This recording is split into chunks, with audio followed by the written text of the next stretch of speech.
What's good? What's good? It's the one and only, but what do I know? Boxing coming back at y'all with another one, man. So it's here. Weigh-ins are over. We got to fight. Everybody made weight. We got to fight, man. Tomorrow is going to be a good night of boxing. This weekend is going to be a good weekend for boxing. All right. We got, obviously, tomorrow we got Teofimo versus Arnold Barboza starting off the card. We got Devin Haney against Jose Ramirez, and then obviously, we got Ryan Garcia against Rolando Rolly Romero. All right. Now, I'm gonna go ahead and give you my insight or give you my take on each fight, how I see each fight going. All right. First and foremost, let me just state this. I guess we'll start with the main event, right? We'll start with Ryan Garcia.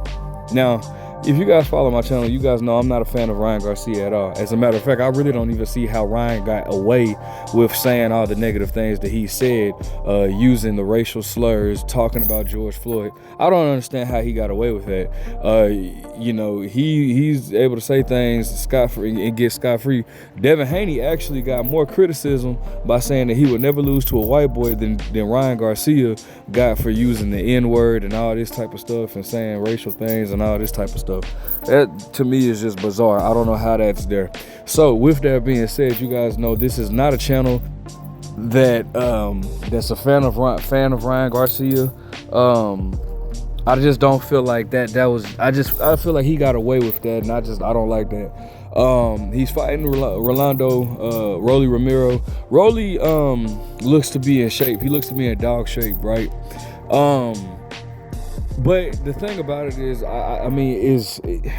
Rolly just does not have the fundamental skills. And when I say that, he doesn't have his fundamentals down. That's what I should say. Rolly, and so with that being said, because both guys are not the most skillful. Now, Ryan has good attributes. He has good speed, especially with that left hook. Obviously he has good timing. That's a skill. He has, good power or whatnot, right? So, but he's very flat-footed. He stands straight up and down more so. He's very, he's not elusive. Ryan is not an elusive fighter. He's more of a force fighter. He forces his speed, which, causes his chin to be high in the air. Not the best IQ either, albeit though he was able to, do it. Time Devin Haney very well and punch with Devin Haney. That was, whatever. And Rolly, he's just all over the place, like literally. So when you have two fighters that are like that, I can guarantee you that this fight is not gonna go the distance. I would be shocked if Rolly and Ryan go the distance. And with that being said, when I was looking at the height between the two, Rolly is right there in line for that hook for Ryan Garcia's fast left hook. Rolly is right there, and so I definitely see Rolly getting stopped, maybe within the 6th or 7th round. And it's funny, bro. When Rolly gets stopped, bro, he just be looking so like confused, like it's not, but what's funny is I actually like Rolly is actually he's very knowledgeable in the game or whatnot. He knows a lot about boxing. He's just not all the way there skill wise as far as like in the ring. But now obviously Rolly beat the hell out of Ryan in sparring, but sparring is sparring. Rolly is definitely heavy-handed. Rolly is definitely heavy-handed, and he really looks like he's in shape for this fight. So I'm eager to see what he does, but I would be very surprised if this fight goes the distance. You know what I'm saying? So I got Ryan winning 6th, 7th round knockout. The next fight we have Devin Haney. And speaking of what was going on, a lot of people don't like Devin Haney, but to me it's just bizarre how people are so upset at the person that didn't pop dirty, the person that didn't miss weight. Y'all are upset at the person that tested clean for the fight and made weight. Okay, y'all are upset because they overturned the fight. Fam, here's the kicker to that. That wasn't even Devin Haney's choice. That was the New York State Athletic Commission did that. So how are y'all mad at Ryan? At Devin? And then foremost, y'all should be upset at Ryan, if anything, because Ryan's the one that tested positive. Whose fault is that? How's that? Yeah, but for some reason, bro, people are more mad at Devin than Ryan Garcia. That is insane to me. Devin has a tough fight against Jose Ramirez, and I feel like Devin should be given credit for taking that fight, because that is not a guaranteed win for Devin Haney. Jose Ramirez is a dog, a live dog at that, and that man can crack, and he throws punches and bunches. Devin Haney is going to really have to box and be sharp, almost the way he was against Jorge Linares, except for he cannot afford to fade out in the later rounds. That's always been that's always kind of been a thing with me. That's one of the main reasons I picked Gervonta Davis to beat Devin Haney, because I noticed Devin Haney will, for one, he likes to stay in play. He likes to stay on the inside a little bit more than I feel like he should. Granted, he does have the skills to do so, but he also fades out in the later half of the fight. And I just feel like with a fighter, heavy-handed like Tank, Devin can't afford to do that, and he can't afford to do that against Ramirez either. Now, granted, we never know, because Devin Haney is moving up to this is fighters at a catchweight of 144, and I've always kind of felt like, it could be that Devin. You guys remember how Devin was when he was fighting at 135? Dude was literally looking like a skeleton when he was fighting at 135, right?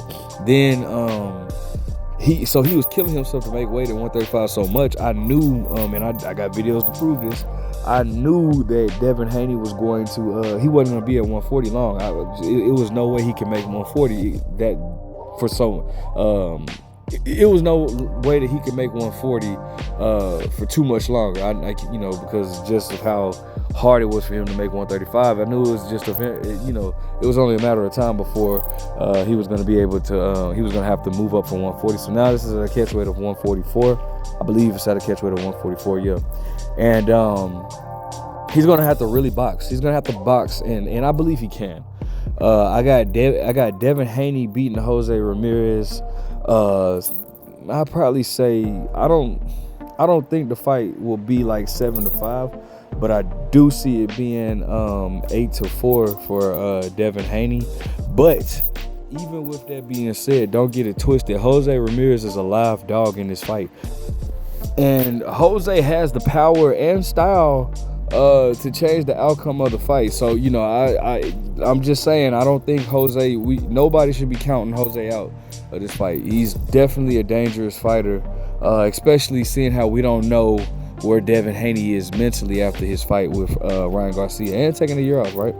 And then finally we got Teofimo versus Arnold Barboza. All right, Teofimo is very athletic. Aside from Devin Haney, I would say Teofimo is the most skilled fighter that's on the card. Very athletic, very has heavy hands with both his hands. Flat foot, but has good defense. Arnold Barboza, a little bit more on his toes. Not known for his power. I do believe that Arnold Barboza, listen, anybody that, Teo is a flat-footed fighter, right? So anybody that can move around is going to give Teo issues. That's why he, didn't look so good against Sandor Martin or what's the dude's name? My mind is coming to a blank. Sandor Martin or Jermaine Ortiz. So anybody that can move elusively like that will give Teo troubles, right? But in this situation, man, I definitely feel like Teofimo. I got Teofimo winning against Arnold Barboza. I don't know if it'll be by stoppage. I want to say by stoppage, but because of Arnold Barboza's style, I'm not so sure. I think Teo will win 7-5, 115-113, and that's my prediction. So I got Ryan winning by 6th or 7th round knockout. I got Devin winning by unanimous decision, and I have by unanimous decision, I mean 116, 112. Should there be no knockdowns? 8 rounds to 4, put it like that. And I got Teofimo winning. I say 7 rounds to 5, 115, 113. I'm excited, bro. This is what we need in the sport of boxing. Big cards like this, man. Shout out to Turkey for getting it done. This is what we need. I'm happy, man, that we are able to get these great fights. All of these fights could be main event fights. All of them, literally all of them. Arnold Barboza been calling out Teo for years now, since like 2022 for sure. So I'm excited about this and ready to go ahead and get this, see what these fights do. And then obviously we got Canelo fighting on Saturday. All right. Let me know what you guys think. Make sure you guys like, comment, subscribe. Make sure you drop your prediction, man. I want to hear y'all's prediction. But what do I know?